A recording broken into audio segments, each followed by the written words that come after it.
boys and girls. Well, today's story is owls. Sometimes when I see an OW together, sometimes that makes the sound ow, like as in ow. So OW, when you see it in the word owls, is the ow sound. And it's written and illustrated by Gail Gibbons. And I see a big owl on the cover of this book. So we have an owl that goes across the page, and I also see a moon. I wonder if that gives me a bit of information or a clue about the owl. Let's find out. Oh, there's our title page, Owls by Gail Gibbons. She's the author and the illustrator. On silent wings, a bird swoops down in the moonlight. So now we know that this is part of the bird family. An owl is part of the bird family. It has feathers. We also heard that it came out under the moonlight. So that means it must be nocturnal. The bird is an owl. Using its powerful claws, it grabs a field mouse. So now we know that this owl is definitely catching some dinner. Owls are raptors. Raptors are birds of prey, meaning they are hunters that eat meat.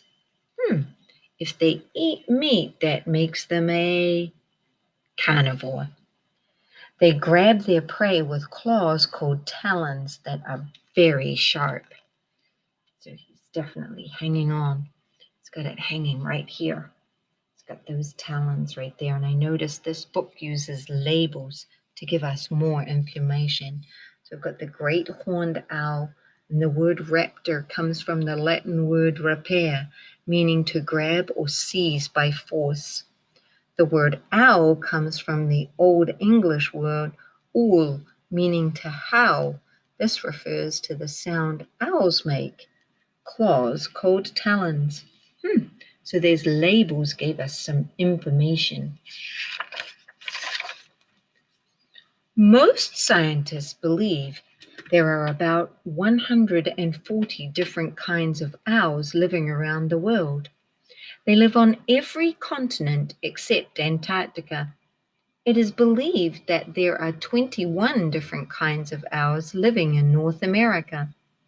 The smallest owl, the elf owl, is 5 inches long from the top of its head to the tip of its tail. The largest owl, the great gray owl, is 33 inches long.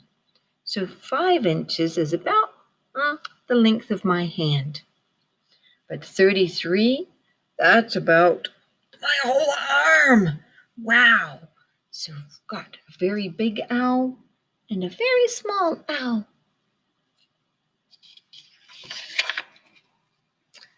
Most owls have the same basic characteristics. The male is usually smaller than the female. And here we've got all kinds of labels telling us the different parts of the eastern screech owl. There are 2 different types of owls. Owls with round facial discs, that's called a striga, and owls with heart-shaped facial discs are called titonidae. Wow. So they have 2 different kinds. Here's our round facial discs, and here is our heart facial disc. So this screech owl to me looks like it has round facial discs. I wonder what those facial discs do. Let's find out. The eyes of an owl cannot move in their eye sockets to watch for prey. Instead, owls have flexible necks that can twist almost completely around. They can even turn their heads upside down. Well, we're lucky. We can move our eyeballs. They can go from side to side, up and down. Owls can't do that. So they have to be able to move their head so they can twist their neck all the way around. Yep. Nope, I can't do that. I can get over to my shoulder, but I can't go all the way around. And I certainly can tip my head a little bit, but not upside down like this guy. Wow. Most owls hunt at night. Day or night, they can see much better than people. Wow, so even though their eyes can't move, their eyes see really well. Owls have very large eyes. Owls can change the focus of their eyes very rapidly and see great distances. At night, the pupil of their eyes get really big.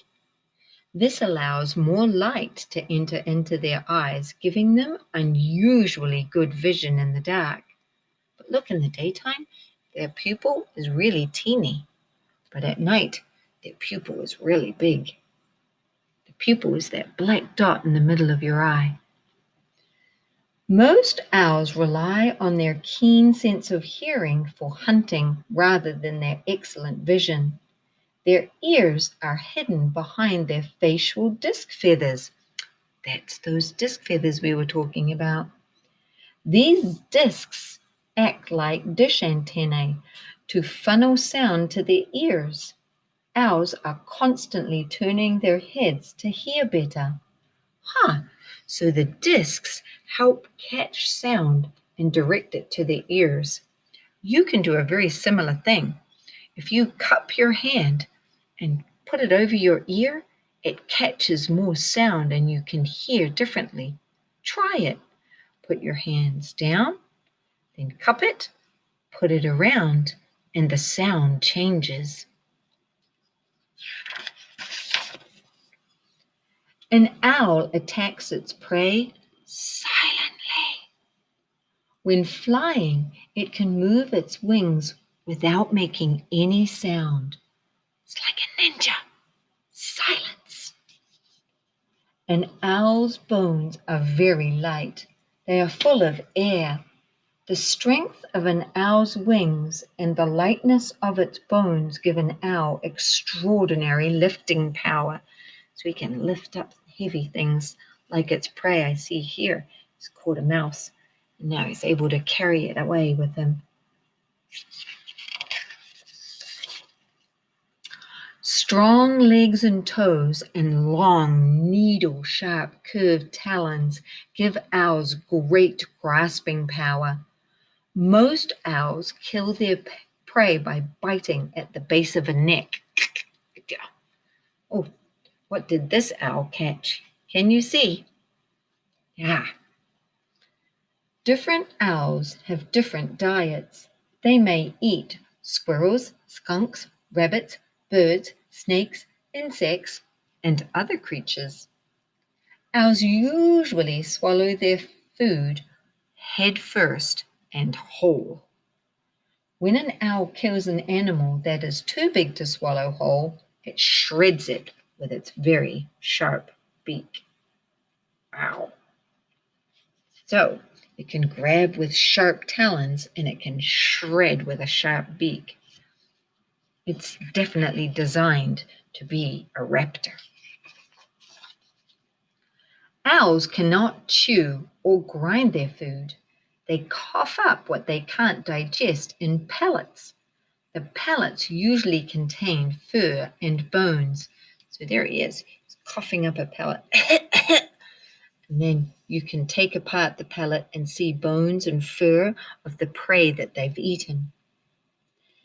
Many owls rest or roost during the day. Some owls nap from time to time, resting their heads on their chests. We can do that. Just rest it right there. Take your head, rest it on your chest.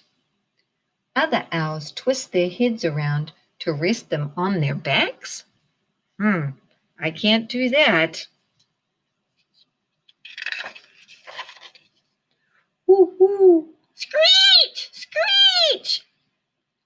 owls communicate in many ways.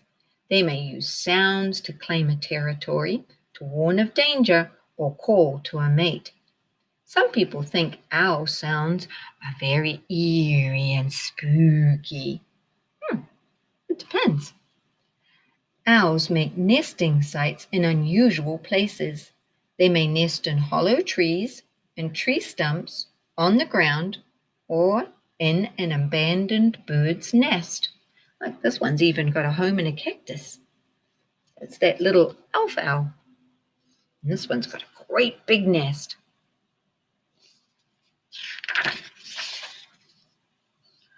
When a male barn owl courts a female barn owl, he will bring food to her as an offering. Often he flutters his powerful wings and hovers over her to get her attention. The male's mating call is coo-coo. When the female accepts the male, they mate. Then they choose a nesting site for the female to lay her eggs. So baby owls come from eggs, but we know baby bats are born like mammals. Often they choose an old barn hayloft. Barn owls don't build nests. They use a space that is dark and safe. That's the same as a bat. In about 2 weeks, the female begins laying her eggs. She lays one egg at a time every 2 days. At the end of 10 days, there are 5 eggs. She sits on them, keeping them warm. This is called incubation. About 1 month later, the female hears a faint beep beep coming from one of the eggs. The shell begins to crack. The first owlet uses its egg tooth to break free from the shell. The tiny owl is blind and helpless and has no feathers, but it can hear all the sounds around it. The male has been hunting and bringing food to the family. That's nice. Cool. So now we know baby owlets don't have any feathers when they start off. Wow. They definitely break out of an egg. 2 days later, the next owlet hatches. The mother keeps them warm and protects them with her soft feathers. At 2 weeks old, the owlets can see. They are covered with soft down. Now both parents must hunt to feed their hungry brood. Now the owlets are 1 month old. They have their feathers and their eyesight is good. The owlets are very active and jump on the food their parents bring. They try flying. Cool. When the owlets are 2 months old, they have moved outside of the barn and are able to fly, but they still need their parents to help them get food. When the young owls are about 5 months old, they are able to live on their own. Years ago, there were many more owls in the world than there are today. People killed owls to protect small livestock. Farmers and others use chemicals to protect crops, plants, and trees from insects. Also, natural habitats were destroyed as people moved into the wilderness areas. So we should be careful and look out for owls so they have a place to live and share the world with us. Today, certain places have been set aside as reserves to protect the owls. Some zoos have breeding programs for endangered owls. That means there's not many left. Owls play an important role in the balance of our natural world. People don't see owls very often. That's because most owls are creatures of the night. When you are out in the country at night, listen carefully. You might hear the sound of an owl. Woo-hoo, woo-hoo. So, we learned some interesting information about owls from this book. We learned that they have feathers, they lay eggs, they have facial discs that direct sound to their tiny ears, and they can hear really well. We know they can fly silently. We know they have talons. We know that they use their beak to shred their prey if it's too big to swallow whole and head first. We learned that they can't move their eyes, but they have a very flexible neck. Some very interesting information from here. Well, scientists, now you know a lot of information about owls. Think about your favorite one that you learned and write about it in your journal.